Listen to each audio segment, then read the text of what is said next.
Hello दोस्तों आज का स्टॉक मार्केट पॉजिटिव में बंद हुआ। अगर हम बात करते हैं निफ्टी 50 की तो 0.59% से पॉजिटिव में बंद हुआ, जो कि 24,274 पॉइंट पे चला गया। और वहीं अगर हम सेंसेक्स की बात करते हैं तो ये भी 0.56% से पॉजिटिव पे बंद हुआ, जो कि 80,248 पॉइंट पे जाकर के बंद हुआ।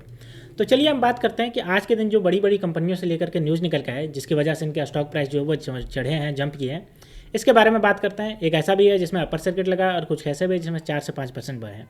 आपका रिन्यूएबल सेक्टर भी कंपनी है, रियल एस्टेट सेक्टर भी कंपनी है। तो चलिए बिना किसी देरी के इस वीडियो को शुरुआत करते हैं। तो सबसे पहले हम बात करते हैं जिस कंपनी के बारे में, उस कंपनी का नाम है इमामी रियलिटी। अब इमामी रियलिटी को लेकर के न्यूज़ निकल के आई, देखिए 5% बढ़ गया, अपर सर्किट इसमें टच कर गया। क्यों टच करा? क्योंकि इसने जो है वो न्यू प्रोजेक्ट का लॉन्च कर दिया अलीपुर में। ठीक है, अब देखिए ये जो है वो इमामी जो है वो 4 एकड़ में अगर हम बात करते हैं तो 3 BHK और 4 BHK अपार्टमेंट का जो है वो साथ में जो सर्वेंट रूम ये जो लगाएगी, ये अलीपुर में अनाउंसमेंट कर दिया। जिसकी वजह से ये आप सब जाहिर सी बात है कि इसका जो नया प्रोजेक्ट अनाउंसमेंट हुआ, इसका मतलब है कि ये प्रोजेक्ट बनेगा और बिकेगा, उसके बाद इसका प्रॉफिट बढ़ेगा, जिसकी वजह से इसका जो है आज के दिन 5% अपर सर्किट बढ़ गया। अगर हम बात करते हैं की हाईलाइट की तो 1 एकड़ एक्वा सैनिटरी लेक, यानी कि इसका जो प्रोजेक्ट के हाईलाइट की अगर बात करते हैं तो ये सब जो है वो एक्वा वहाँ पे मिलने वाला है।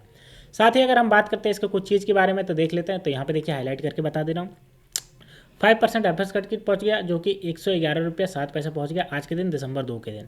वहीं अगर बात करते हैं इसका तो ये जो देखिए इमामी न्यू अलीपुर में जो प्रोजेक्ट आया, जिसकी वजह से जो कि रेवेन्यू जनरेट करने वाली है 850 करोड़ के आसपास, तो जिसकी वजह से ये जो है बढ़ा है। ठीक है, अब चलिए हम बात कर लेते हैं इसका जो है वो शेयर प्राइस कैसा मूव किया है। तो यहाँ पे देखिए आज के दिन देख सकते हो इसका जो है वो एकदम अपर सर्किट आप देखिए एकदम फ्लैट हुआ है, जबकि ये 5% का अपर सर्किट टच किया है। 111 रुपये 73 पैसे पे जाकर के ये अपर सर्किट लगा है इमामी रियलिटी लिमिटेड की रिगार्डिंग। ठीक है, वहीं अगर हम बात करते हैं 1 साल के रिटर्न की तो 1 साल में देखिए नेगेटिव रिटर्न था, लेकिन आज के दिन देखिए जैसे ही इसका न्यू प्रोजेक्ट अनाउंसमेंट हुआ, ये अपर सर्किट लग गया।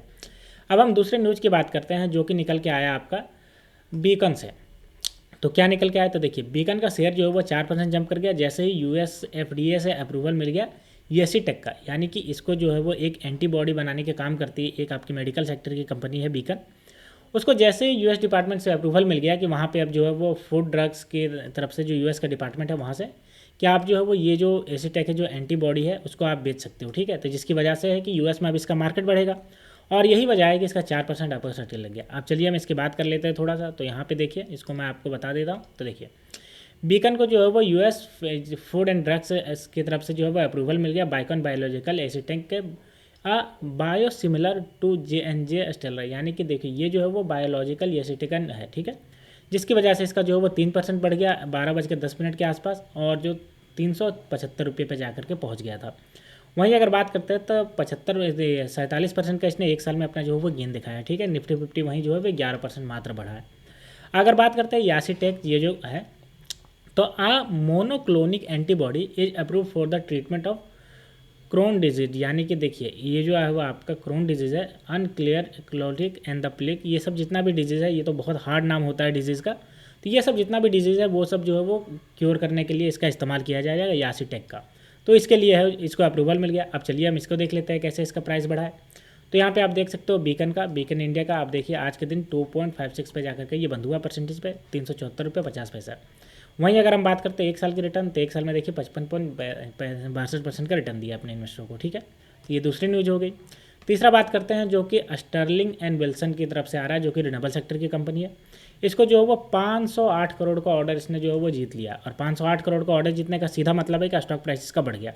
अब चलिए हम बात करते हैं कि ये 508 करोड़ का जो सोलर सेक्टर का जो है वो कहाँ से जीता है, किसकी तरफ से जीता गया है, किसने दिया है इसको। तो देखिए इसको जो है वो 504 करोड़ का इसको जो प्राइवेट प्लेयर इन राजस्थान की तरफ से इसको मिला है, जो कि इसने जीत लिया है। वहीं अगर बात करते हैं तो लेटर ऑफ अवार्ड इसका LOA जो बोलते हैं इसको मिल गया है, installation commission of 305 megawatt AC 396 megawatt DC power photovoltaic plant for the solar project in Rajasthan.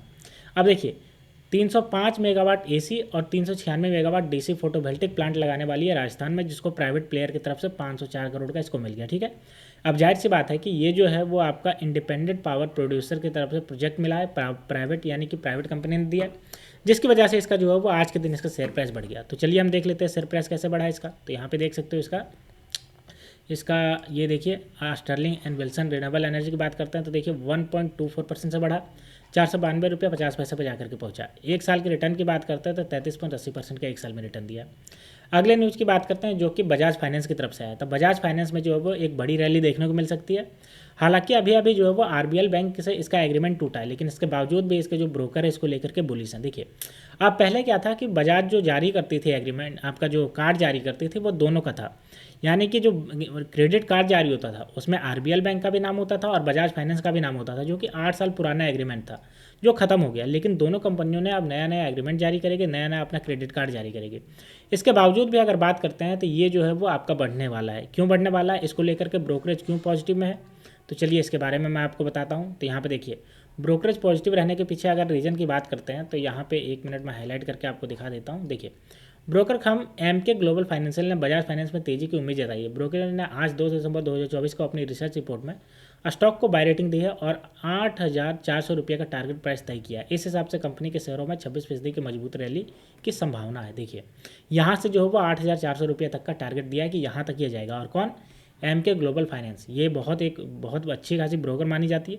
विदेशी ब्रोकरेज फर्म अगर जेफरीज की बात करते हैं तो इसने भी खरीदने की सलाह दी है। यहाँ पे आप देख सकते हो टारगेट प्राइस 8,400 रुपया इसने भी रखा है। ठीक है, अगर हम बात करें तो बजाज फाइनेंस ने आरबीएल बैंक, डीबीएस बैंक के साथ को ब्रांडिंग क्रेडिट कार्ड को वापस ले लिया। यानी पहले जो है वो क्रेडिट कार्ड जो दिया जाता था उसमें बजाज फाइनेंस, आरबीएल बैंक और डीबीएस बैंक, ये तीनों जो है वो शामिल रहते थे, लेकिन अब जो है वो इसका जो है अपना अलग अलग हो गया। ठीक है, तो ये पूरा न्यूज़ निकल के आया और इसको लेकर के जो है वो बुलिश है, क्योंकि अब इसका जो है वो अकेले इसका जो बढ़ेगा। ठीक है, अगर हम बजाज फाइनेंस की बात करते हैं यहाँ पे तो देखिए, आज के दिन 1.08% से बढ़ा 6,646 रुपये, जो कि 8,400 रुपये तक जाने की बात कही जा रही है। एक साल की अगर बात करते हैं तो 10% देखिए गिरा है एक साल के अंदर। ठीक है, अब ये बढ़ने का चांसेस है, इसको लेकर के न्यूज़ निकल के आ गई। अब हम बात करते हैं अगली खबर की, जो कि अडानी ग्रीन की तरफ से आया। आज के दिन इसका देखिए 9% की तगजी उछाल हो गई, क्योंकि इसके सीएफओ ने एक ऐसा बयान दे दिया। तो चलिए हम बात करते हैं कि ऐसा क्या बयान दे दिया। आप सबको पता है कि अभी ब्राइबरी केस से घिरा हुआ था अडानी ग्रुप पूरा, और उसके पहले जो है वो हिंडनबर्ग, तो अब जाकर के इसमें जो है वो रिकवरी हो रही थी। लेकिन आज के दिन अगर बात करते हैं तो 9% का उछाल आ गया। आप यहाँ पे देख सकते हो, इंट्राडे में अगर बात करते हैं तो 9% का उछाल आ गया। आप यहाँ पे देख सकते हो, इसका जो है वो ऐलान किया गया चीफ फाइनेंशियल ऑफिसर जो कि जोगिंदर सिंह है उनके द्वारा। ठीक है, अगर हम बात करते हैं आज बीएसई पे तो 0.26% ऊपर रहा, जो कि 1325 रुपये 95 पैसा, 27 रुपये 95 पैसा, और इंट्राडे में देखिए 9.09% उछल करके 1445 रुपये तक पहुंच गया था।